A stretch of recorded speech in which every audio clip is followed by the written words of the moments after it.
Scott Becker, and I'm a teacher at Ensign Intermediate School. This year I'm teaching 7th grade, though many years I've taught 8th, and this is my 26th year as an English teacher in the state of California.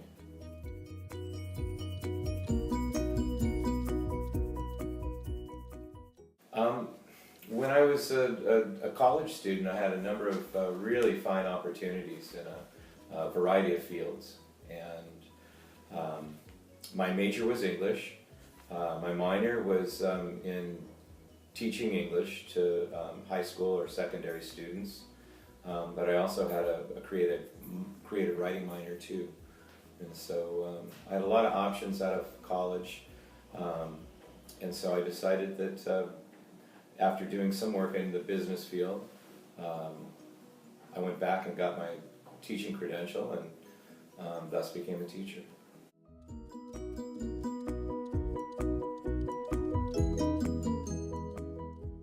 I was good at it. I was a reader, though I might have been a popular kid in high school. I was kind of like a closet reader, and I was always reading at least one book at a time. Sometimes 2, sometimes 3, sometimes 4 books. I was always really good at reading. I was always the top speller in class, and I could write well and speak well and seemingly communicate well. And so, as it turns out, it was a good choice for me to become an English teacher. Though at the time, not a lot of young males wished to become English teachers. In fact, at the time there was a real need for English teachers, thus me going into that field allowed me to get a job and continue to work in the state of California as a teacher.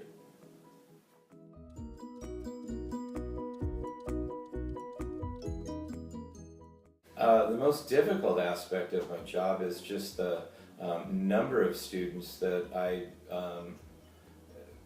experience language with. It's in the classes, the numbers are 35 or more. And so I think that's my biggest challenge, is making sure that all 35 of my kids, 5 times a day, understand and know what needs to be done and then go about doing it.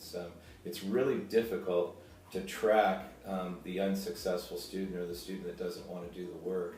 And it's really hard to get them to learn what they need to learn for the grade that I'm teaching.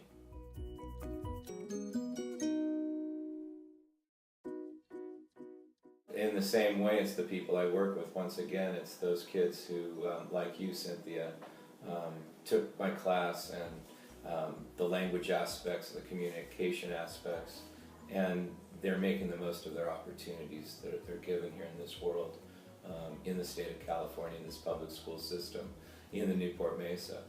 And you guys are the one, you girls and the boys that really take to language. That's my biggest joy, is to see young people taking the English language and making something of it and bettering their lives at the same time.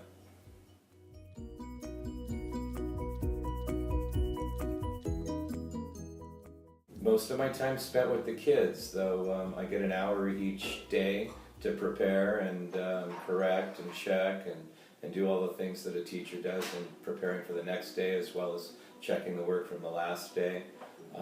Most of the time at Ensign Intermediate is with about 175 young people, in this case 7th graders.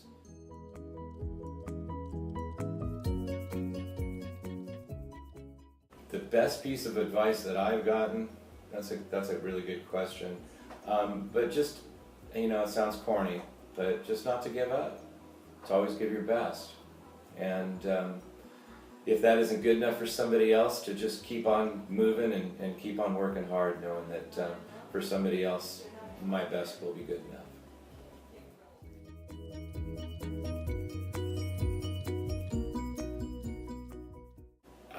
I'm not sure, but what my greatest achievement would be as an English teacher, hopefully each of the students that's met me and had to deal with me as their English teacher have become better communicators, better listeners and thinkers and speakers, as well as readers and writers.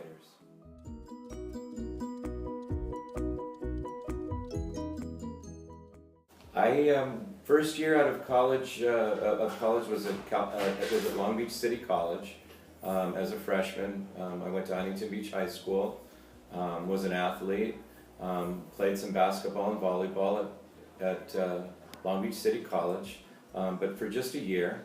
And for the last 3 years, I went to Cal State Long Beach and had a really great experience where in 4 years I was able to graduate from college and move on with my life.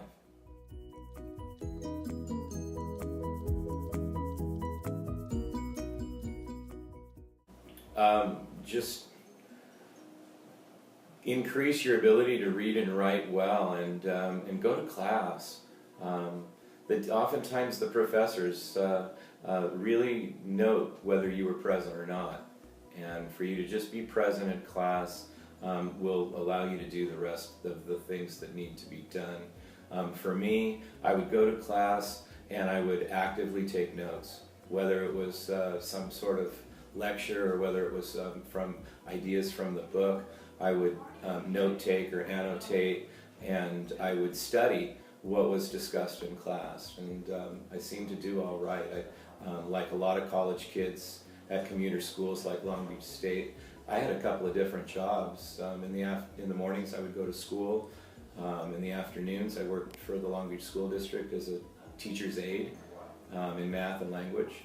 And then at night I worked in the restaurant business. I started out as a busboy and later became a bartender and a waiter, and made some pretty good money. And so I was able to live on my own and go to college. So I didn't really have time to mess around. I didn't have time to join study groups.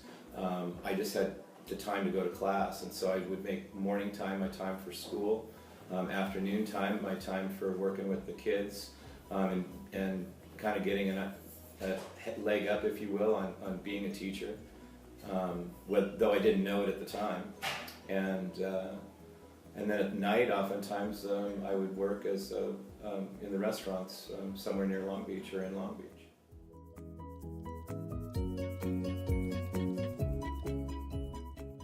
I certainly did. That though I could have done, like I said earlier, a number of other jobs, I can't think of a more important job than being some sort of role model, as well as language expert, if you will, for the kids of the community of Costa Mesa and Newport Beach.